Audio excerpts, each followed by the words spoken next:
അസ്സലാമു അലൈക്കും വറഹ്മത്തുള്ളാഹി തആല വബറകാതു. ത്വഹാ ഹുസൈനിൻ്റെ ഭാഗത്തിലെ മൂന്നാമത്തെ ടെക്സ്റ്റാണ് നമുക്ക് നോക്കാനുള്ളത്. അൽ മുഅദ്ദബൂന ഫിൽ അർദ് എന്ന് പറയുന്ന അദ്ദേഹത്തിൻ്റെ കൃതിയിൽ നിന്നുള്ള സഖാ എന്നുള്ള പാഠഭാഗമാണ് നമുക്ക് നൽകിയിട്ടുള്ളത്. സഖാ എന്ന് പറഞ്ഞു കഴിഞ്ഞാൽ കറമ്, ചൂത് അഥവാ ഔദാര്യം അങ്ങനെയുള്ളൊരു മാനിയാണ് സഖാ എന്നുള്ളതിനുള്ളത്. ഇതിൽ ആദ്യത്തെ പാരഗ്രാഫിൽ പറയുന്നത് ലസ്തു അതിരി അതസിഹു ആദിൽ അഖ്ബാർ, ഈ പറയുന്ന കുറച്ച് കാര്യങ്ങൾ അത് ഞാൻ ഉദ്ദേശിക്കുന്നത് പോലെ, ഞാൻ വിശ്വസിക്കുന്നത് പോലെ, ഞാൻ ഇഷ്ടപ്പെടുന്നത് പോലെ അത് ശരിയാണോ എന്ന് എനിക്കറിയില്ല. അതല്ല, ഇനി കുറച്ച് സംശയാലുക്കൾ വിശ്വസിക്കുന്നത് പോലെ, അവർ ഇഷ്ടപ്പെടുന്നത് പോലെ അത് തെറ്റാണോ എന്നും എനിക്കറിയില്ല. അത് ശരിയാണെങ്കിലും തെറ്റാണെങ്കിലും അതെൻ്റെ ഹൃദയത്തിൽ, എൻ്റെ മനസ്സിൽ അതൊരുപാട് ചിന്തകളാൽ സ്വാധീനം ചെലുത്തിയിട്ടുണ്ട്. എൻ്റെ ഹൃദയത്തിൽ അതൊരുപാട് വികാരങ്ങളാൽ സ്വാധീനം ചെലുത്തിയിട്ടുണ്ട്. ഒരുപാട് ചിന്തകളിലേക്ക് എന്നെ അത് തള്ളിവിട്ടിട്ടുണ്ട്. അതുപോലെ തന്നെ ഒരുപാട് ഭംഗിയുള്ള, നല്ല രുചിയുള്ള സ്വപ്നങ്ങളിലേക്ക് എന്നെ അത് തള്ളിവിട്ടിട്ടുണ്ട്. അത് ശരിയാണെങ്കിൽ, ഈ പറഞ്ഞ കാര്യങ്ങളൊക്കെ ശരിയാണെങ്കിൽ എൻ്റെ ആഗ്രഹങ്ങളിൽ നിന്ന് ഒരു ആഗ്രഹം ഉണ്ടായിരിക്കുന്നു. ഇനി അത് ശരിയല്ല, തെറ്റായിരുന്നെങ്കിൽ ഏതോ ഒരു പഴയ കവി പറഞ്ഞു വെച്ചതുപോലെ നല്ല രുചിയുള്ള കുറച്ച് സമയങ്ങൾ ഞാൻ ജീവിച്ചു, അത് ജീവിക്കാൻ എനിക്ക് അവസരം നൽകി എന്ന് എനിക്ക് പറയേണ്ടി വരും. അഥവാ അങ്ങനെ പറഞ്ഞ് ഞാൻ ആശ്വസിക്കും. പിന്നെ ഈ കാര്യങ്ങൾ പിന്നീട് രണ്ടാമത്തെ പാരഗ്രാഫിൽ പറയുന്നത് വഹാദിൽ അഹ്ബാറു, ഈ പറയപ്പെട്ട കാര്യങ്ങൾ, ഈ പറയപ്പെട്ട വാർത്തകൾ അത് യഥാർത്ഥത്തിൽ ഔന്നിത്യമുള്ളവരുടെ ഔന്നിത്യത്തോടും അതുപോലെ തന്നെ വളരെയധികം ധർമ്മം ചെയ്യുന്നവരുടെ ധർമ്മത്തോടും അതേപോലെ തന്നെ ഒരുപാട് സമ്പത്ത് ലഭിച്ച ആളുകളുടെ അവരുടെ സമ്പത്തിനോടുള്ള മടുപ്പും അതുമായിട്ട് ബന്ധപ്പെട്ട കാര്യങ്ങളാണ്. ബന്ധപ്പെട്ട കാര്യങ്ങളിലാണ് ഈ സംശയമുള്ളത്. അള്ളാഹുവിനാണ് സർവ്വസ്തുതിയും. അവൻ എല്ലാ ജനങ്ങളെയും മാലിനോട്, സമ്പത്തിനോട് അലച്ചിയുള്ളവരായിട്ട് സൃഷ്ടിച്ചിട്ടില്ലല്ലോ. അതുപോലെ തന്നെ മാലിനോട് അലച്ചിയുള്ള കിട്ടിയ കാര്യങ്ങളെല്ലാം പിശുക്കി വെക്കുന്നവരായിട്ട് അള്ളാഹു സുബ്ഹാനഹു വ തആല എല്ലാവരെയും ആക്കിയില്ലല്ലോ. ഈ പിശുക്കി വെക്കുന്നവരുടെ സ്വഭാവം എന്താണ്? അവർക്ക് എങ്ങാനും സമ്പത്തിൽ നിന്നൊരു വീതം ലഭിച്ചു കഴിഞ്ഞാൽ അവർ കിട്ടിയതിനേക്കാൾ ഇനിയും കിട്ടണം എന്ന് മാത്രമേ ആഗ്രഹിക്കുകയുള്ളൂ. അവർ കിട്ടിയതിനെ അവിടെ പുഴുത്തി വെക്കും. എന്നിട്ട് ഇനിയും കിട്ടണം, കിട്ടിയതിനേക്കാൾ കിട്ടണം എന്ന് അവരെ ആഗ്രഹിക്കുകയുള്ളൂ. അവർ മിൽക്കാക്കി വെക്കുന്ന, അവർ ഉടമപ്പെടുത്തി വെക്കുന്ന അധികരിച്ചതും അതുപോലെ തന്നെ അവർ കരസ്ഥമാക്കി വെക്കുന്ന, അവർ ഒരുമിച്ച് കൂട്ടി വെക്കുന്നത് അധികരിച്ചതും ഏതുപോലെയാണ്? ഒരു ഉള്ളില്ലാത്ത പാറയെ പോലെയാണ്. അതിനൊരു പരന്നതായിട്ടുള്ള ഭൂമി ഉണ്ടാവട്ടെ, അല്ലെങ്കിൽ ഭൂമി ഇല്ലാതിരിക്കട്ടെ, ഉള്ളില്ലാത്തൊരു പാറയെ പോലെയാണ് അവരുടെ സമ്പത്ത് എന്ന് പറയുന്നത്. അതിൽ നിന്ന് ഒരാൾക്കും അവർ നൽകുകയില്ല. ഏതുപോലെ ആ പാറ, അത് ഒരാൾക്കും എത്ര വെള്ളമുണ്ടായാലും ശരി, ആ വെള്ളം എന്താണ്, ബാധിനോട് അടുത്ത് നിൽക്കുന്നുണ്ടെങ്കിലും അത്രത്തോളം വെള്ളമുണ്ടെങ്കിലും ആ പാറ മറ്റൊരാൾക്കും എന്ത് ചെയ്യുന്നില്ല, വെള്ളം കൊടുക്കുന്നില്ല. അങ്ങനെയുള്ളൊരു പാറ പോലെയാണ് ഇവരുടെ സമ്പത്ത്, ഈ പിശുക്കന്മാരുടെ സമ്പത്ത്. ആ പാറയുടെ ചുറ്റി നടക്കുന്ന ആളുകൾക്ക് കിട്ടും എന്നൊരു പ്രതീക്ഷയില്ല, വെള്ളം കിട്ടും എന്നൊരു പ്രതീക്ഷയുമില്ല. അവർക്കുള്ള ഒരേ ഒരു വഴി എന്താണ്? ആ പാറയെ പൊട്ടിച്ച് വെള്ളമെടുക്കുക എന്നുള്ളതാണ്. അടുത്ത പാരഗ്രാഫിൽ പറയുന്നത് അൽഹംദുലില്ലാഹി അല്ലദീ ലം യഖ്ലുഖു നാസ് ജമീഅൻ ഹിറാസ, എല്ലാവരെയും ഇങ്ങനെ ഇത്തരത്തിൽ സമ്പത്തിനോട് അലച്ചിയുള്ളവരായിട്ട് സൃഷ്ടിക്കാത്ത അള്ളാഹുവിനാണ് സർവ്വസ്തുതിയും. അതുപോലെ തന്നെ ഇത്തരത്തിലുള്ള പിശുക്കുള്ളവരായിട്ട് സൃഷ്ടിക്കാത്ത അള്ളാഹുവിനാണ് സർവ്വസ്തുതിയും. അള്ളാഹു സുബ്ഹാനഹു വ തആല ചില സമയങ്ങളിലൊക്കെ ഈ സമ്പത്തിനെ വെറുക്കാത്ത ആളെയും സൃഷ്ടിച്ചിട്ടുണ്ട്. അങ്ങനെ കുറച്ച് ആളുകളെ അള്ളാഹു സുബ്ഹാനഹു വ തആല അവർ ആക്കിയിട്ടുണ്ട്. അവർ സമ്പത്തിനെ വെറുക്കുന്നില്ല, പക്ഷെ അവരെന്താണ്, ഈ സമ്പത്തിന് വേണ്ടി അവർ നശിച്ചു പോവുകയില്ല. ഈ സമ്പത്തിനെ അവർ എന്താവുകയില്ല, അവരുടെ ജീവിതത്തിന്റെ ലക്ഷ്യമാക്കുകയില്ല. സമ്പത്തിന് വേണ്ടി അവർ ജീവിക്കുകയില്ല. അവർക്ക് അവരുടെ നഫ്സിനും അതുപോലെ തന്നെ അവരുടെ കുടുംബത്തിനും ഉപകാരമെടുക്കാനുള്ള ഒരു മാർഗം മാത്രമായിട്ട് ഈ സമ്പത്തിനെ അവർ കാണുകയുള്ളൂ. അതുപോലെ തന്നെ അവരുടെ സമ്പത്ത് അത് അവരുടെ കുടുംബത്തിനും അവരുടെ അടുത്ത ആളുകൾക്കും അവരുടെ ഇഷ്ടപ്പെട്ട ആളുകൾക്കും അവരുടെ ജനങ്ങൾക്കും അവരിൽ നിന്ന് അധികരിച്ച ജനങ്ങൾക്കും എത്രത്തോളം ജനങ്ങളെ സഹായിക്കാൻ കഴിയുമോ അത്രത്തോളം ജനങ്ങൾക്കും അത് ഉപകാരം ചെയ്യാൻ കഴിയും. അങ്ങനെ ഉപകാരം ചെയ്യാൻ കഴിയുന്ന ഒരു മാർഗമായിട്ടേ അവർ സമ്പത്തിനെ കാണുകയുള്ളൂ. അടുത്ത പാരഗ്രാഫിൽ അദ്ദേഹം ഈ ഔന്നിത്യമുള്ള, വളരെയധികം ധർമ്മം ചെയ്യുന്നവരെ മരുഭൂമിയിലുള്ള മരുപ്പച്ചയോട് സാദൃശ്യമാക്കിക്കൊണ്ട് പറയുകയാണ്. ഹാവുലായിൽ അജ്വാദുൽ അസ്ഹിയാവു, ഈ വരെ ധർമ്മം ചെയ്യുന്ന ആളുകൾ അവർ നമ്മുടെ മനസ്സിന് ഈ അലച്ചകളെയും അതേപോലെ തന്നെ പിശുക്കന്മാരെയൊക്കെ കാണുമ്പോൾ ഉണ്ടാവുന്ന ആ ഒരു പ്രയാസത്തിൽ നിന്നൊരു ആശ്വാസമാണ് ഈ ധർമ്മിഷ്ഠരെ കാണുമ്പോൾ ഉണ്ടാവുന്നത്. അവർ നമ്മുടെ മനസ്സിലേക്ക് ഇട്ടുതരും ഈ മനുഷ്യ കുലം മുഴുവൻ മോശമല്ല എന്ന് നമുക്ക് മനസ്സിലാക്കി തരും. അതുപോലെ തന്നെ ജീവികൾ, നമ്മുടെ മനുഷ്യ ജീവിതം പലപ്പോഴും ഒന്നുമില്ലാത്ത, വളരെ വരണ്ട, ഒന്നുമില്ലാത്ത ശക്തമായിട്ടുള്ള ശരീരത്തിൽ ഒക്കുമ എന്ന് പറഞ്ഞു കഴിഞ്ഞാൽ ശക്തമായ മച്ചിയായ ഒരു ഉപകാരവും ഇല്ലാത്ത ഒരു മരുഭൂമി പോലെയായിരിക്കും ചില സമയം നമ്മുടെ ജീവിതം ഉണ്ടാവുക. പക്ഷേ അതിനെല്ലാം പുറമെ ആ മരുഭൂമിയിൽ എവിടെയെങ്കിലും ഒരു പച്ചപ്പ് ബാക്കിയായിട്ടുണ്ടാവും. ആ പച്ചപ്പ് ഈ ഒരു മുസാഫിറിന്, എങ്ങനെയുള്ള മുസാഫിറാണ്, അവൻ്റെ യാത്ര അതേപോലെ തന്നെ അവൻ്റെ പരിശ്രമങ്ങൾ എല്ലാം അവൻ ക്ഷീണിപ്പിച്ചിട്ടുണ്ട്. അങ്ങനെ ക്ഷീണിതനായിട്ടുള്ള ഒരു മുസാഫിറിന് ആ പച്ചപ്പ് വളരെയധികം ആശ്വാസമേകും. അതുപോലെ തന്നെ അവന് ആ പച്ചപ്പ് വെള്ളവും തണലും അതുപോലെ തന്നെ റാഹത്തും, അവന് റൂഹ ഒരു സ്പിരിറ്റും കൊടുക്കും. അത്തരത്തിലുള്ള ഒരു പച്ചപ്പ് എവിടെയെങ്കിലും ആ മരുഭൂമിയിൽ ബാക്കിയുണ്ടാകും. ആ പച്ചപ്പ് അവൻ്റെ യാത്രയിൽ ഇതുവരെ സഹിച്ച എല്ലാ ബുദ്ധിമുട്ടുകളെയും അവനെ മറപ്പിക്കും. അതുപോലെ തന്നെ അവൻ വീണ്ടും ആ മരുഭൂമിയിലൂടെ യാത്ര തുടരുമ്പോൾ അവനുണ്ടാകുന്ന പ്രയാസങ്ങളെ നേരിടാൻ ആ പച്ചപ്പ് അവനെ സഹായിക്കും.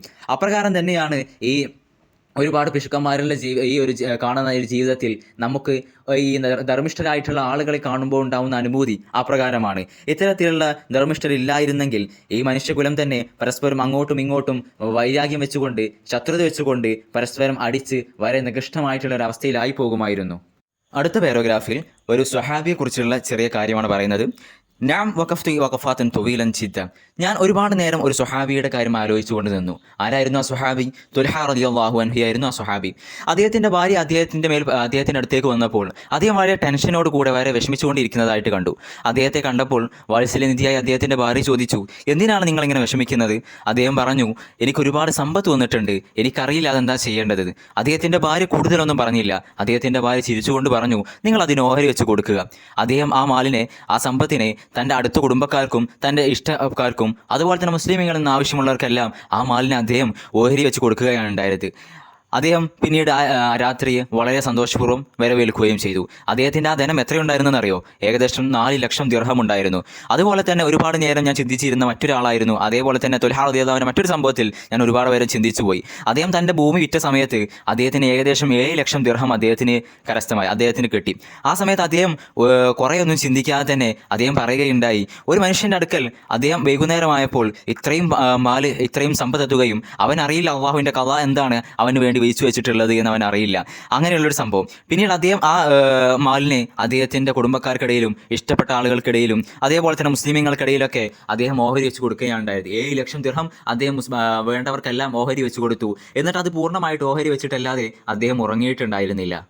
അതിലേറെ വിചിത്രമായ ഒരു കാര്യം എന്തെന്ന് വെച്ചാൽ, അദ്ദേഹം ഇത്ര അധികം ചെലവഴിച്ചിട്ടും ഇത്ര തുടരെ ചെലവഴിച്ചിട്ടും ഒരുപാട് സ്വതക്ക കൊടുത്തിട്ടും അദ്ദേഹം ഒരിക്കലും ഫഖറിലേക്ക് എത്തിയിട്ടില്ല. ദാരിദ്ര്യത്തിൻ്റെ അടുത്ത് പോലും അദ്ദേഹം എത്തിയിട്ടില്ല. കാരണം അള്ളാഹു സുബ്ഹാനഹു തആല ഇങ്ങനെ സമ്പന്നർക്ക് അള്ളാഹുവിൻ്റെ മാർഗത്തിൽ ഒരു നിഷ്കളങ്കമായിട്ട് ആരെയും കാണിക്കാനല്ലാതെ ഷുഹറത്തോ നിഫാഖോ ഇല്ലാതെ ആരെങ്കിലും ചെലവഴിച്ചു കഴിഞ്ഞാൽ അവൻ അള്ളാഹു സുബ്ഹാനഹു തആല അതിൻ്റെ ഇരട്ടി പകരം നൽകും. അവൻ നൽകിയതിൻ്റെ പകരം ഇരട്ടി അള്ളാഹു സുബ്ഹാനഹു നൽകും എന്ന് അള്ളാഹുവിൻ്റെ കരാറുണ്ട്.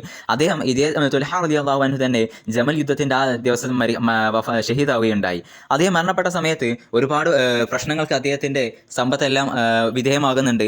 അതിനുശേഷം അദ്ദേഹത്തിൻ്റെ മക്കൾ അദ്ദേഹത്തിൻ്റെ അനന്തരാവകാശികൾ അദ്ദേഹത്തിൻ്റെ സ്വത്ത് വീതിച്ചെടുത്ത സമയത്ത് അത് ഏകദേശം 30 മില്യൺ ദിർഹം ഉണ്ടായിരുന്നു. അവസാനത്തെ പാരഗ്രാഫിൽ ഇദ്ദേഹം ത്വാഹ ഹുസൈൻ ഒരു ഖേദം പ്രകടിപ്പിക്കുന്ന പോലെ അദ്ദേഹം പറയുകയാണ്,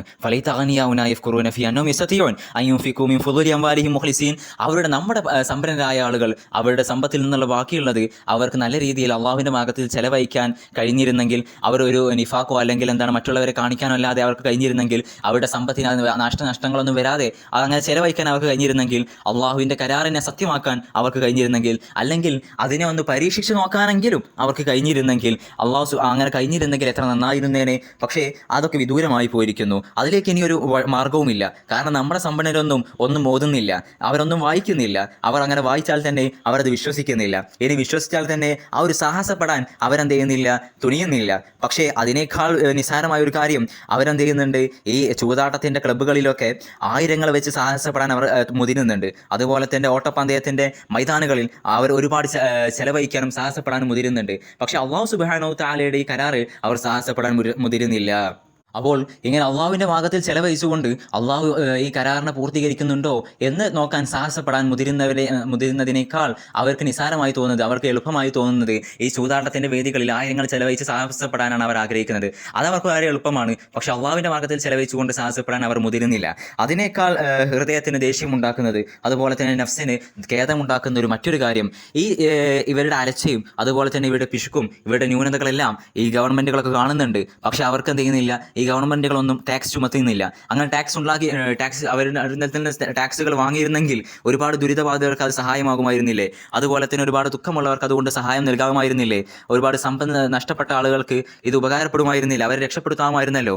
പക്ഷെ അള്ളാഹു സുബ്ഹാനഹു തആല പറയുന്നുണ്ടല്ലോ, വൈദാ അറാദല്ലാഹു ബിഖൗമിൻ സൂഅൻ ഫലാ മർദല.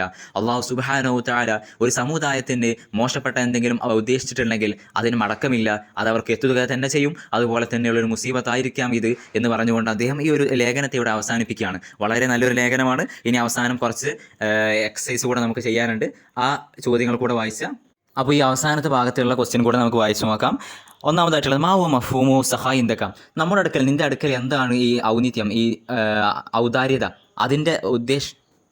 ഒന്നാമത്തെ ക്വസ്റ്റ്യൻ ആയിട്ടുള്ളത്, അവസാനമായിട്ട് നമുക്ക് ഈ ക്വസ്റ്റ്യൻ ആൻസർ കൂടെ ഒന്ന് നോക്കാം ഇൻഷാ അല്ലാഹ്. ആദ്യത്തെ ക്വസ്റ്റ്യൻ ആയിട്ടുള്ളത് എന്താണ്, മാഹു മഫ്ഹൂമു സഹായ് എന്തൊക്കെ, നിൻ്റെ അടുക്കൽ സഹായ് എന്ന് പറയുന്നതിൻ്റെ ആശയം എന്താണ്. അപ്പോൾ ഈ ഔദാര്യത അതിൻ്റെ എങ്ങനെയാണ് നീ ഉദ്ദേശിക്കുന്നത്, അത് എങ്ങനെയാണ് നീ നമ്മുടെ വാക്കിൽ നമ്മൾ എഴുതിയാൽ മതിയാവും. അതുപോലെ തന്നെ ഹൽ യുംകിനുക അൻ തഖ്താറ ഉൻവാനൻ ആഖറ മുനാസിബൻ ലിഹാദൻ നസി, ഈ പാഠഭാഗത്തിന് ഈ സഹായ് എന്നുള്ള ഇതിനേക്കാൾ നല്ലൊരു തലക്കെട്ട് നിനക്ക് പറയാൻ പറ്റുമോ എന്നുള്ളതാണ് ചോദിക്കുന്നത്. എന്തെങ്കിലും ഒരു തലക്കെട്ട് കൊടുക്കാം.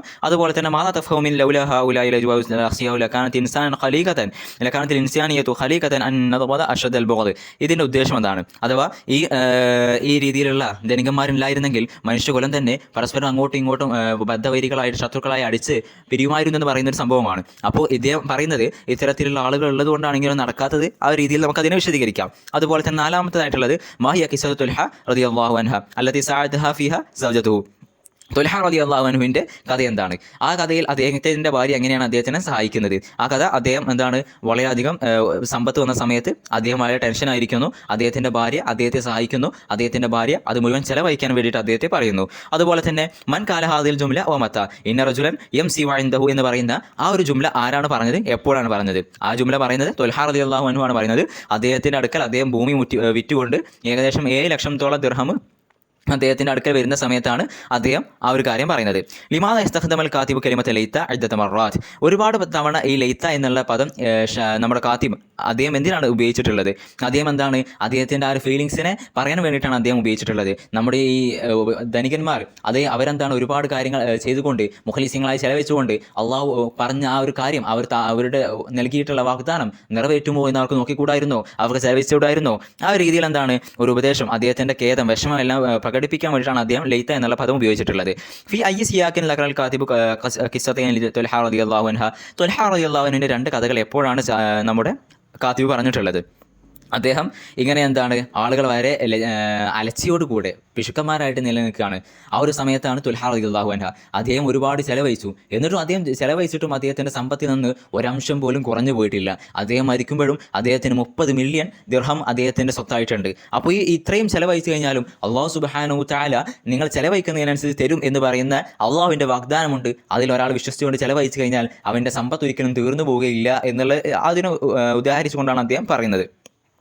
അതുപോലെ തന്നെ മാ ഹുവ മൗഖിഫുല്ലദി യത്തദിഹു മിൻ അഷ്ബഹ ഷൈഉൻ ബിസൂറത്തി മുസ്മിത, അതുപോലെ തന്നെ എന്താണ് ഈ ഉള്ളില്ലാത്ത പാറ അതിനോട് സാദൃശ്യമാണ് എന്ന് പറയുന്നത്, അതിനെ വിശദീകരിക്കാനാണ് പറയുന്നത്. അതെന്താണ് ഈ പിശുക്കൻ എന്നുള്ളത്, അത് ഉള്ളില്ലാത്ത പാറ പോലെയാണ്. അതിൻ്റെ അടുക്കൽ എന്താണ് ഒരുപാട് വെള്ളമുണ്ടെങ്കിലും ആർക്കും എന്ത് ചെയ്യുന്നില്ല, അത് നൽകുന്നില്ല. ആ ഒരു രീതിയിലാണ് പറയുന്നത്. അതുപോലെ തന്നെ കൈഫിയറൽ കാത്തിബ് ഇൻഫാഖ ഫീ സബീലില്ലാഹി മിൻ സുബീലിൽ ബിർരി, എങ്ങനെയാണ് അള്ളാഹുവിൻ്റെ മാർഗ്ഗത്തിൽ ചെലവഴിക്കുന്നതിനെ കുറിച്ച് കാത്തിബ് പറയുന്നത്. അദ്ദേഹം പറയുന്നത് അള്ളാഹുവിൻ്റെ മാർഗ്ഗത്തിൽ ചെലവഴിക്കുക എന്നുള്ളത് അതിന് റിയാവും നിഫാഖൊന്നും കൂടാതെ ചെലവഴിച്ച് കഴിഞ്ഞാൽ അള്ളാഹു സുബ്ഹാനഹു തആല അതിൻ്റെ ഇരട്ടി നൽകും. അള്ളാഹു സുബ്ഹാനഹു തആല അങ്ങനെ വാഗ്ദാനം ചെയ്തിട്ടുണ്ട്. അങ്ങനെയാണെങ്കിൽ ഈ സമ്പന്നർക്ക് എന്തുകൊണ്ട് ചെലവഴിച്ചുകൊണ്ട് ആ ഒരു പരീക്ഷിച്ചുകൂടെ എന്ന് ചോദിക്കുന്നതാണ്. ആ രീതിയിലാണ് അദ്ദേഹം അതിനെ അഭിമുഖീകരിക്കുന്നത്. അതുപോലെ തന്നെ മാഹിയൽ കലിമാത്തു തആബിറുല്ലതി തഅലമതു അഹ്ലിദാ ദർസി, ഈ ഒരു പാഠഭാഗത്തിൽ അദ്ദേഹം ഉപയോഗിച്ചിട്ടുള്ള കലിമാത്തുകളും അതുപോലെ തന്നെ ഇബാറത്തുകളുമാണ് പറയാനുള്ളത്.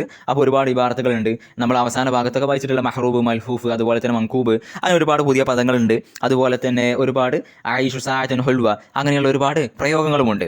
ഏതായാലും ഇനി അടുത്തത് ജുംല ഉണ്ടാക്കാനുള്ള ലഫ്ദ് കൂടെ നമുക്ക് നോക്കാം ഇൻഷാ അല്ലാഹ്. ലസ്തു അദ്രി, എനിക്കറിയില്ല. കമാ ഉഹിബു, ഞാൻ ഇഷ്ടപ്പെടുന്നത് പോലെ, കമാ അഅ്തഖിദു, ഞാൻ വിശ്വസിക്കുന്നത് പോലെ, സാഅത്തുൻ ഹുൽവ, ഒരുപാട് മധുരമുള്ള സമയങ്ങൾ, മണിക്കൂറുകൾ, ഹൽദുൻ ഔഫറ, അതിനേക്കാൾ മികച്ച ഒരു വിഹിതം, യക്റഹു, വെറുക്കുന്നു, യൻഫഉ, ഉപകാരപ്പെടും, അക്ബർ അദദും മിനൻ നാസി, അത് ഒരുപാട് ജനങ്ങൾ, ഖലീഖത്തുൻ, ബന്ധപ്പെട്ടത്, ഹത്ത അൻഫക, ഞാൻ ചെലവഴിക്കുന്നത് വരെ. ഇതൊക്കെയാണ് ഇതിൻ്റെ മായന. ആ മായന ജസ്റ്റ് ഒന്ന് മനസ്സിലാക്കി വെക്കുക. അതുപോലെ തന്നെ താഴെയുള്ള ഇബാറത്തിൻ്റെയും മായന മനസ്സിലാക്കി വെക്കുക. ഒന്നാമതായിട്ടുള്ളത് തുസീറു ഫീ നഫ്സി കസീറ മിനൽ ഖവാതിർ, എൻ്റെ ഹൃദയത്തിൽ അതൊരുപാട് ചിന്തകളാൽ സ്വാധീനിച്ചു. അതുപോലെ തന്നെ തുസീറു ഫീ കൽബി കസീറ മിനൽ അവാതിഫി, എൻ്റെ ഹൃദയത്തിൽ അതൊരുപാട് വികാരങ്ങളാൽ സ്വാധീനിച്ചു. തദ്ഫഉനി ഇലാ കസീറ മിനൽ തഫ്കീർ, ഒരുപാട് ചിന്തകളിലേക്ക് എന്നെ തള്ളിവിട്ടു. അഈഷു സഅഅത്തുൻ ഹുൽവ, ഒരുപാട് മധുരമുള്ള സമയങ്ങൾ ഞാൻ ജീവിക്കും. യൽഖൂന ഫീ റവഇക, എൻ്റെ കൽബിൽ ഇട്ടു തന്നു. യംലഉൽ ഖുലൂബ ഗൈദൻ വൻ നുഫൂസ ഖമിദ, ഹൃദയങ്ങളെ ദേഷ്യത്തിനാലും നഫ്സുകളെ ദുഃഖത്തിനാലും അത് നിറയ്ക്കും. ലൈസ ഇലാ ദാലിക മിൻ സബീൽ, അതിലേക്ക് ഒരു മാർഗവുമില്ല. ഫഖർ ഗൈറു തവീൽ, ഒരു ദീർഘം ഒന്നും ചിന്തിക്കാതെ, കൂടുതലൊന്നും ചിന്തിക്കാതെ എന്നാണ് അതിൻ്റെ അർത്ഥം. അതുപോലെ തന്നെ വഖഫ്തു വഖഫാത്തുൻ തവീൽ ഇൻദ, അദ്ദേഹത്തിൻ്റെ അടുക്കൽ ഞാൻ ഒരുപാട് നേരം നിന്നു, അദ്ദേഹത്തിൻ്റെ കാര്യത്തിൽ ചിന്തിച്ചുകൊണ്ട് ഞാൻ ഒരുപാട് നേരം നിന്നു. അഹ്വനു അലൈഹിം, അവരുടെ അടുക്കൽ എന്താണ്, നിസ്സാരമാണ്. ഇത്രയും കാര്യങ്ങളാണ് ഈ പാഠഭാഗം നോക്കാനുള്ളത്. പ്രത്യേകിച്ച് കാര്യം സിമ്പിളായിട്ടുള്ള വാക്യം തന്നെയാണ്, നമുക്കറിയാവുന്ന വാക്കുകൾ തന്നെയാണ്. ഏതായാലും നോക്കുക. ഇൻഷാ അല്ലാഹ്. അസ്സലാമു അലൈക്കും വറഹ്മത്തുള്ളാഹി.